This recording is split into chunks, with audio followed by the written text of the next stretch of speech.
All right. So Black and Black and Ink. Um Black Ink Crew Chi-Town, Chicago. We are back. We're back in the building. Um Now what do I think about this episode? Okay. Now last week I didn't review it because I was out of town. I used to bring work out of town on Greyhound. Now I'm billboard bound. Niggas, press to hit it. Y'all let me know that little rap. I'm sure y'all already know. But I was out of town, so I wasn't able to review it. Just like I wasn't able to review Love and Hip Hop Hollywood finale, but it was boring, so I didn't miss anything. Now, um, I did see a couple of scenes of what happened last episode. Ryan had a party, and Van and King Cobra got into it. Okay, so on this episode,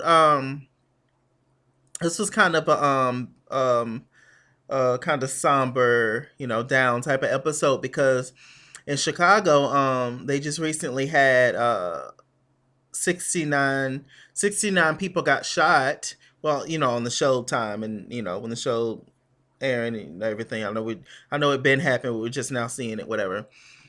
But it was apparently in Chicago. It was 69 people got shot and 6 was killed. And I know in Chicago the violence is crazy. So God bless all of them and everything. It's just really sad. How all this keep happening. Like we have to. I don't know. We have to find some kind of way to rid ourselves of this because this is really a huge problem. Um, it's just shit. It all starts with white supremacy and you know white folks having the control pretty much over us and having the control to put us in certain places. And it's all designed for us to fail and come against each other, by putting liquor stores in our neighborhoods and having guns and all this shit so accessible. And I can go on and on. Y'all know it. So I'm just gonna pray for the people and pray for Chicago as a whole, pray for this world as a whole. Because when you're a person of color, it's a trip for real, especially black. All right. So what was I gonna say? Okay, on this episode, Charmaine, she's trying to get a second job because y'all remember when she went to New Orleans and Danielle spilled the beans and her car and got the repoed and all that kind of stuff.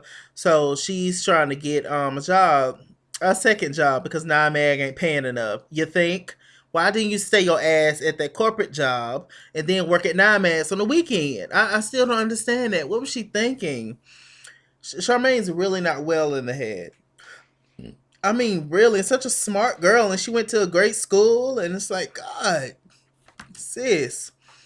But anyway, she's trying to get a job at this radio station, and the radio station, I forgot the name of it, but I've seen the guys before. One his name is Tone and something else, in Chi-Town, and she meets with the I guess the director or whatever, or the person who owns the radio station or the whatever you call it. She meets with him, and I've seen him on TV before. He's kind of snappy back and forth with her. She was just like, "Look, I'm the voice of Nine Man." He was like, "I know Kitty Cat and I know Ryan, but don't nobody know you, sis. So how are you the voice of Nine Mag?" And so he literally gave her a chance. He was just like, "Look, okay, I'm gonna give you a chance." So he literally put her on air like instantly. Charmaine was talking a lot of shit. He put her on air instantly, and she was just like, "Hey, what's up, y'all? It's Charmaine, whatever her middle name is." And she was just like, "Yeah, so I want to talk to the ladies." And then she just kind of froze and messed up in front of everybody. I was just like, "Damn, like that's kind of rough." So I felt a little bad for Charmaine on that, but she did talk a good game like Kelly Rowland. She just couldn't come through. So I mean, hell, God bless her. She talked a good game like Kelly and couldn't come through like Mariah. So all right, that's a song, by the way. Well, it's lyrics in a Mariah song. I'm not saying that Mariah can't come through. She always slays and come through. Lamb Nation, darling, over here. Don't come for her.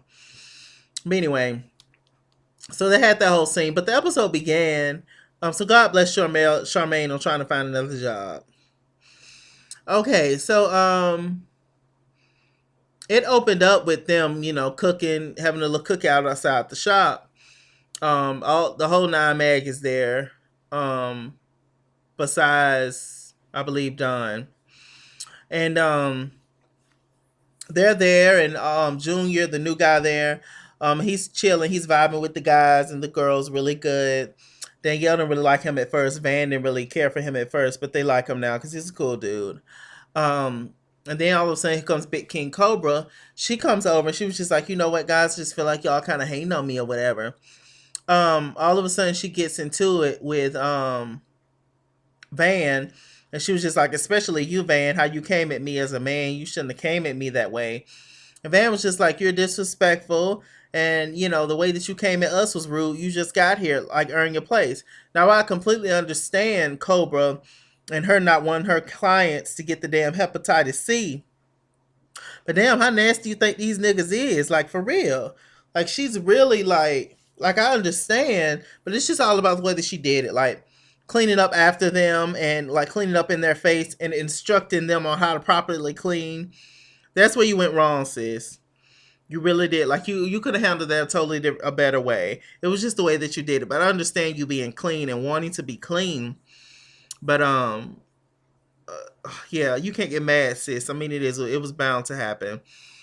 So all of a sudden, Cat in her mouth and her teeth and her overbite as a whole, she starts to get upset, and she was just like, oh, let me tag you in, and Cobra was like, why are you coming at me, Cat? It's another female in the game, yada yada, as another artist, you shouldn't have came at me that way. And Cat was just like, I'm coming at you in my shop, this is my shop. Now Charmaine had said what I was thinking, like, bitch, your shop, really? Cat has an air about her, and that's why she's not likable sometimes. She is talented, and I'm not saying she don't work her ass off, and she better work for being a woman in this game, in the tattoo industry. But it's just all about delivery. She fucks it up with her mouth. That cockiness ain't cute, sis. I don't care what level you're on. Humble yourself and get your teeth pushed back in. That's it. So they're talking, and they literally almost came to blows. King Cobra out there talking to Kitty Cat, and Cat was just like, I'm from Chicago, and forget you, bitch, and this and that, and it was a mess. Ryan had to step in and do nothing. And he was just like, y'all need to stop this, and Cobra starts to cry. She was just like, you got your whole shop coming at me, and I'm just sick of all this shit, and you're ridiculous, and you're annoying. So, scooting on over to who? Don. Okay, Don is like at the park with Ashley. I want Ashley to get some self-esteem so bad. So Don is at the park with Ashley, and he actually has his daughter. The other baby mama let him see the daughter, and he gonna go ahead and get engaged to Ashley and all that stuff. And child, please, I couldn't argue for the rest of my life just to say that I got somebody. Good Lord. You gotta get your life, Ashley. You really do. You're a pretty lady. You seem like you got a head on your shoulder sometimes. Like, stop being bothered with Don and trying to hope and wish and stop trying to hope for a change in his ass. Let's take the damn election. This is Don. So anyway, he's upset. He's happy and stuff. And Ashley was just like, they is brothers and sisters, so they need to grow up together and be cool together. So it's cool that she's nice to the little girl and all that good stuff. That's good. What else happened, y'all? Okay, oh, Don is going back to jail. He told everybody, well, I don't know if he ever been, but he said he's going to jail for something they caught him on, like, way back in the day. He's only going for like 30 days. Him and Charmaine gets into it, and Don had a very real scene where he actually apologized to Charmaine, and he apologized to both his baby mamas because he played all of them and had them against each other. So, that was a real grown man thing for Don to do. So I appreciate that coming from him. And Charmaine, she starts to cry, and she being all dramatic, and she was just like, Yeah, I just wanted you to accept that, and having those girls come there and jump me and stuff. I'm sure, that, hurt, being jumped. Like, come on now. This something serious. Like, this really, it fucks you up in the head. Um, so what else happened, guys? Okay, pretty much the ending scene. Ryan went on a little date with Charmaine's friend, when they was in New Orleans. She's a pretty girl. And they was talking, shooting the shit, and hopefully he fall in love, yada yada. Um, the ending scene was Cobra coming in on Charmaine. Oh, Don, not Don. Four, he did a song with Twister. Y'all remember Twister? I can make you a celebrity overnight. Yeah. Love Twister. He's awesome. He got a song with Mariah on the Emancipation of Mimi album. Yeah.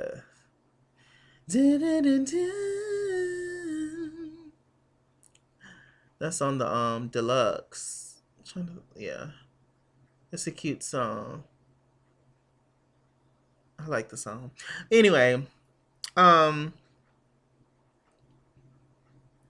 he made a song with Four about all the violence and stuff in Chi-Town, and y'all know Twisters from Chi-Town, all that good stuff. Okay, now the ending scene was Cobra and Charmaine. They got into it. Cobra got a smart ass mouth, and Charmaine was, going back and forth with her. And this time Ryan did step in. Um, Charmaine's petty and childish, and Cobra is a know it all and um intimidating, really. And she had made a comment, and Charmaine made one back, or vice versa, or whatever the fuck. But anyway, they both started getting into it. Charmaine walked off.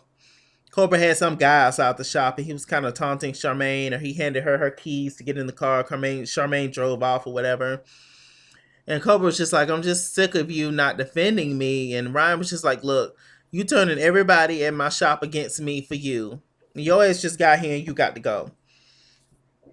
Now, was that a weak move for Ryan? Yes. On one hand. But on another hand, because he is the boss. But on the other hand, he can't fire everybody. And he have been knowing them way longer than he's been knowing Cobra.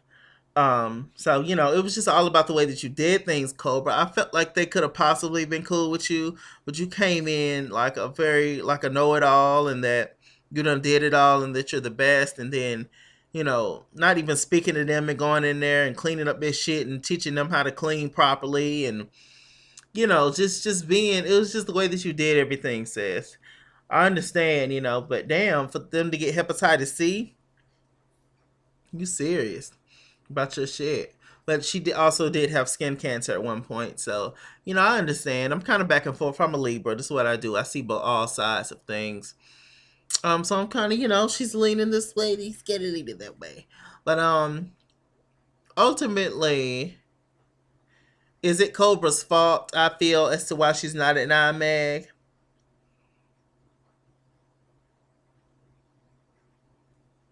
Okay, I'm kind of like I'm very 50-50 with this. I really am. No, more so I'm gonna say 70-30. 70% says it was Cobra's fault, and 30% says that it wasn't Cobra's fault. It was Ryan. I don't know. I don't, but we know how Ryan is. He's kind of indecisive at times. He want them to like work it out between themselves and each other and shit. So, I mean, it is what it is. That's pretty much it on Black Ink Crew Chicago, y'all. Mr. Chalaki on Google Plus. Follow me at ITSKINGWORLD on Instagram and Twitter, at ITSKINGWORLD89 on Snapchat, Chase King on Facebook. Like, comment, subscribe, all the good stuff. Shout out. We out of here.